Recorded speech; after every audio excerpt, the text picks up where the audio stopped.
I need to speak to you from the heart and from my spirit. The note I prepared was for a different sermon, but as we were waiting, I began to download something, yes, exactly the same, but subtly different. So the Yorubas have a scripture, and that scripture says very clearly, Emu, Eki, Biteran Oreko. I'll translate for you or interpret. Grab it. Catch it. You do not catch the porcupine in the same manner as the rabbit. Let me explain that to you. If you're familiar with the porcupine, you will know of the quills on its back, with which it largely impales stupid predators. Even lions steer clear of the porcupine. As small as it is, its entire body made of quills would kill a lion if it would dare. Now, when that proverb came to my head in the course of this entire ordeal, I made the stupid error of thinking that I was the porcupine and that those who were coming after me were the unwary predator. But I received some sense this morning. Or let me just say, as I have digested the extent and the range of support that I have found since I came out of prison. And I realized that I am not the porcupine. It's not me. I'm just as harmless and defenseless as any of the other rabbits in this space. You will remember that for a long time, I have argued that the Nigerian is not a citizen. I even went as far as to have labeled myself for years as the patriot of an unborn nation.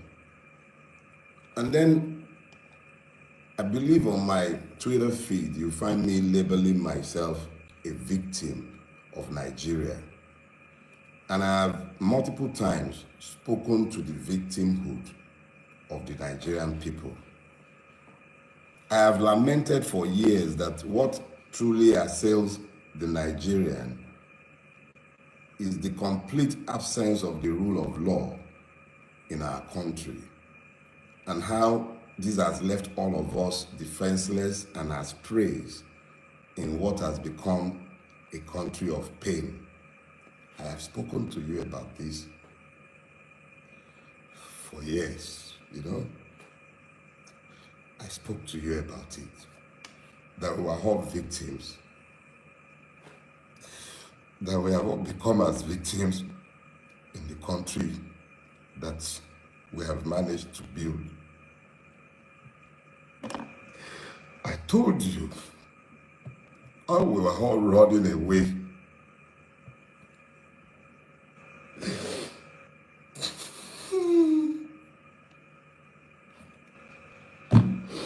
I told you how we were all running away from Nigeria because we have built an intolerable country unfit for human habitation. I have called it the evil empire.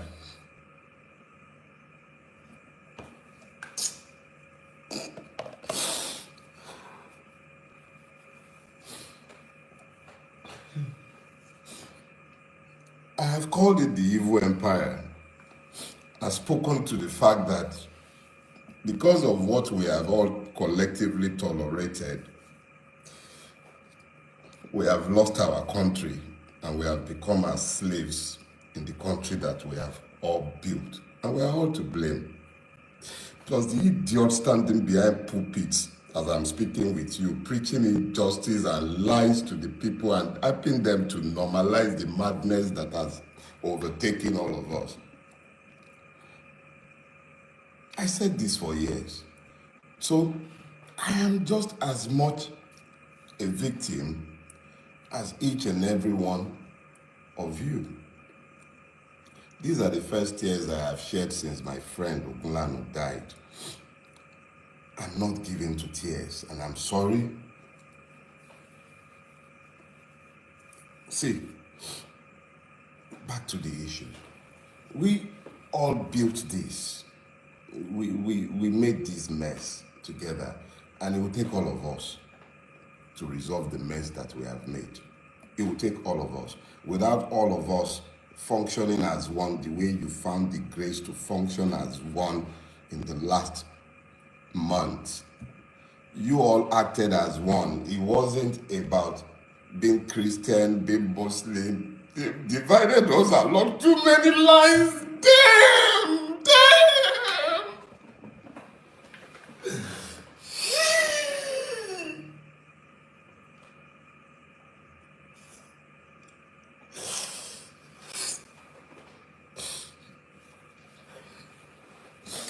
We stopped being human because we became Nigerians. They divided us and we fell for it. Because you wouldn't see me as a Yoruba man, you spoke for me. Because you wouldn't see me as a Christian, you spoke for me. Because you spoke. Because you spoke. Because you spoke.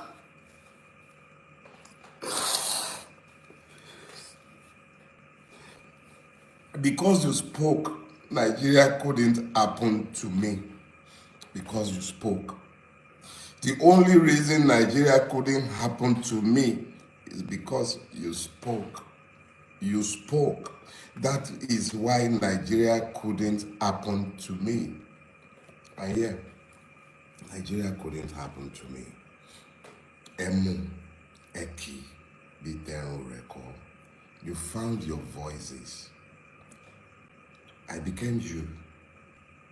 And in our collective, you couldn't be silenced. And I could not be silenced. So it wasn't me that became the porcupine. It was you, the Nigerian citizens, that became the porcupine. So here is what we're going to do. First question I need you to ask yourself is this. How many of the people feeling the pains of the Nigerian state in detention or in prison deserve to be where they are? There's multiple people that I met in prison, and I will yet speak to my prison experience. But I assure you, I didn't shed a single tear. I was happy for the free accommodation. I didn't like the food and I didn't have to eat it. So I'm not talking about me in some pity form. I went to prison and I view it as a finishing school. It showed me exactly how ugly our country is. But let me, because we have so many high-profile cases, or because the internet has brought this home to all of us, let's talk about Naomi, the former queen. Let's talk about Hamzat Oriyomi and the proprietors of that school in Ibadan.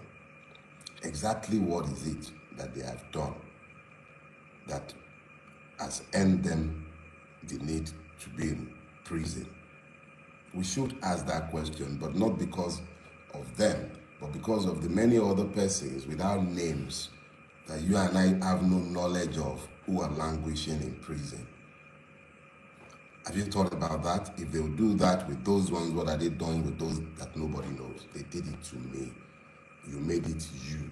And because you made it you, they couldn't do it to me. Because our collective, acting together as one, turned the tide.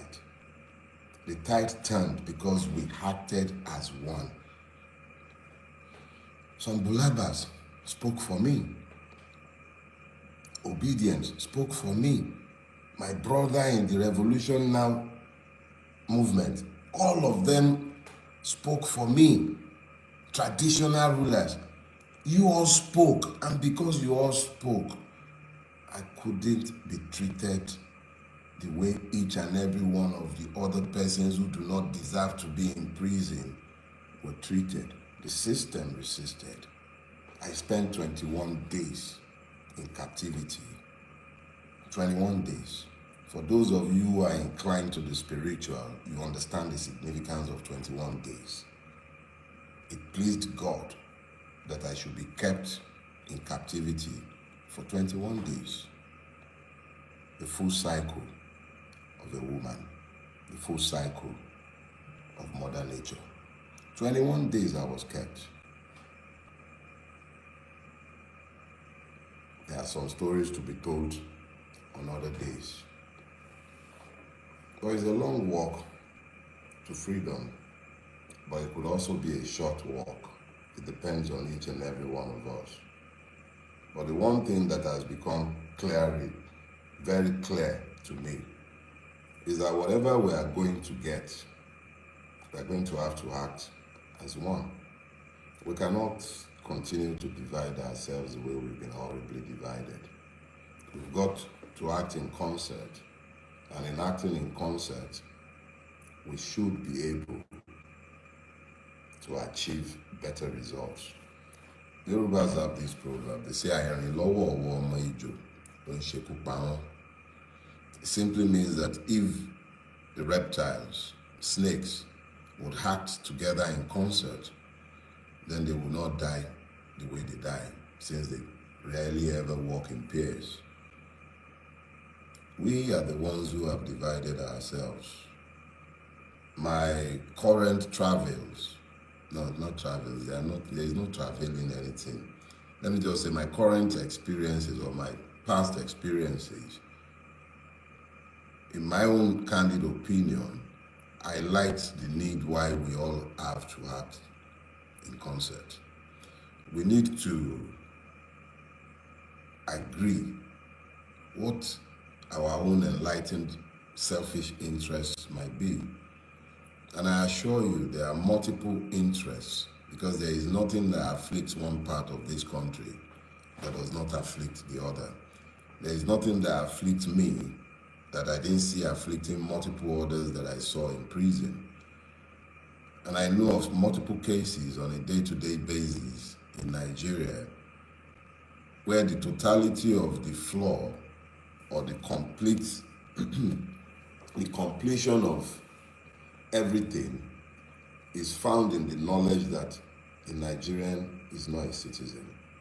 The struggle ahead of us is the one where we must demand to be citizens. Those of you who desire separate homelands, you are only going to get that when you become citizens. Unfortunately or fortunately for all of us, we are trapped in this monstrosity that is called Nigeria. If we are going to ever come out of the monstrosity, whether that be as different nations or whether that be as one, it would be because we found the courage to become citizens in the space we are occupying today, forget the contrived differences between us, and then ensure that as citizens, we exercise our free sovereign will to do with Nigeria, our home country today, as we care. So those of you who desire Odua Republic or you're desiring Biafra, that's fine. But let's first of all become citizens here. And then we may, as citizens, exercising our sovereign will, have referendums where you can decide democratically, if these homelands should be created. That should be our clear thoughts right now, how to become citizens. You do not become citizens in a place unruled by law. So the struggle ahead of us is to insist on the rule of law in the country in which we live. There are many struggles ahead. I will be seeking legal reliefs and redress against everyone involved in my abduction. I shall be defending each and every one of the many suits, civil and criminal, that have been filed against me rigorously. When we are done, I shall myself be writing petitions to the LPDC, looking to ensure that some lawyers do not ever practice law in this country again. Let us be clear. I remain your brother. I remain you, Dele Farotimi, Esquire, S.A.N., senior accused of Nigeria, victim of Nigeria, but a conscious victim, capable of articulating the conditions of the victim. I am not a victim again. I am a threat. That's what my brother Baldwin says. So, kolo somagalon ni mo jẹ fún yín, mi ò ṣe jẹ, kò sí ní tẹ́lẹ̀ fi mí ṣe, mi ò dẹ̀ ní kó lọ́rùn yín. Tolerate me ni o. As long as we have to continue pretending that we are a democracy, you're gonna just have to tolerate me, okay? All right, guys. That's for you all. There isn't much more to say than to say thanks. For those who merely posted free Dele Farotimi, for those who stepped on the streets in Ekiti, Tanko Yunusa,